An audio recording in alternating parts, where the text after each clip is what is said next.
After the smash hit Half-Life, developer Valve benefited from the modding community from its smash hits, such as Counter-Strike. All this success generated incredible buzz for the sequel, so much so that the poor guys became the targets of hacks and the instigators of lawsuits.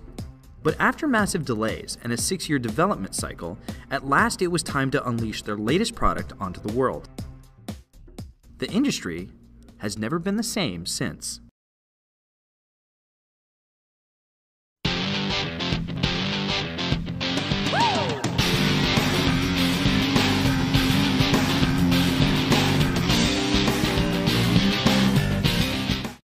The cleverly titled Half-Life 2 hit store shelves on November 16, 2004.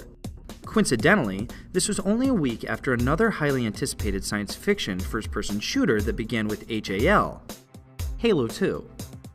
And though Halo's sequel was one of the biggest releases of the year, even the Master Chief couldn't steal Gordon Freeman's thunder.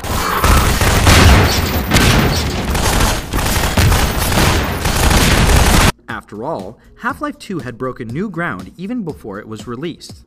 Its incredible Source graphics engine had already been used to update Counter-Strike, which was available before HL2's release due to the Steam platform. Steam was a major launch for Valve that had several products in one: a rights manager, a virtual store, and later, a community space. It allowed players to buy a game online, download it straight from Valve servers, and then be checked by those servers to make sure the game was legal. So we saw this as being a big opportunity for game developers. It would change how you would talk to consumers, it would change how your products would evolve. We started looking around with the expectation that this wouldn't be a unique insight, but that other people would be working on systems that would give these capabilities to game developers or other software developers such as ourselves. And the fact that it wasn't there was pretty surprising.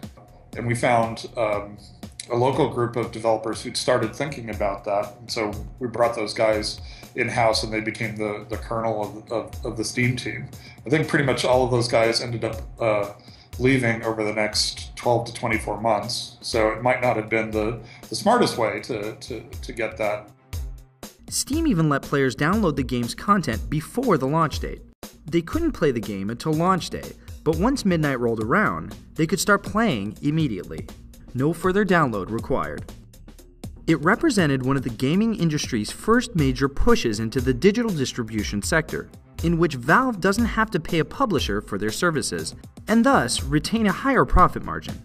This new distribution method is slowly changing the face of the gaming industry, and Valve remains at the very forefront of that change. The game itself was instantly heralded as a masterpiece.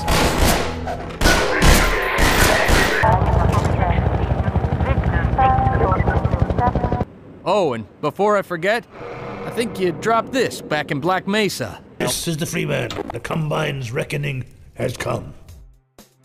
A moody and atmospheric game that showed its story as much as it told it. Valve created a living, breathing world populated with intelligent AI characters, both violent enemy and scared civilian, that had expressive faces and proper lip syncing, mixed with engaging writing and superb voice talent. So wake up, Mr. Freeman. Wake up and smell the ashes. It once again starred mute protagonist Gordon Freeman, this time fighting his way through a world occupied by an oppressive alien race. Aside from the already famous Source graphics engine, Half-Life 2 had the most advanced and accurate physics engine ever put into a game.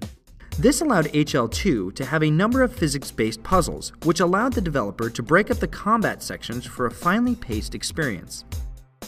It also allowed for the gravity gun, a weapon that could pick up and throw any object in the game, and was entirely too much fun.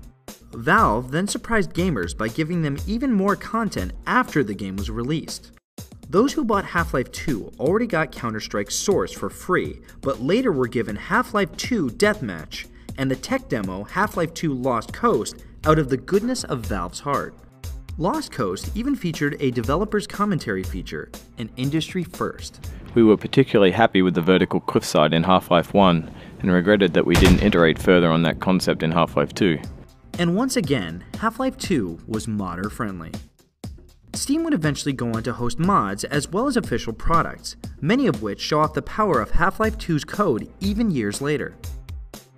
But by far the most popular has been Gary's mod. More of a sandbox than an actual game, the mod allows players to play around with the physics and build whatever they can imagine, leading to the kind of community creativity that Valve has always dreamed of promoting. With all of this taken together, the result was a smash success from every angle.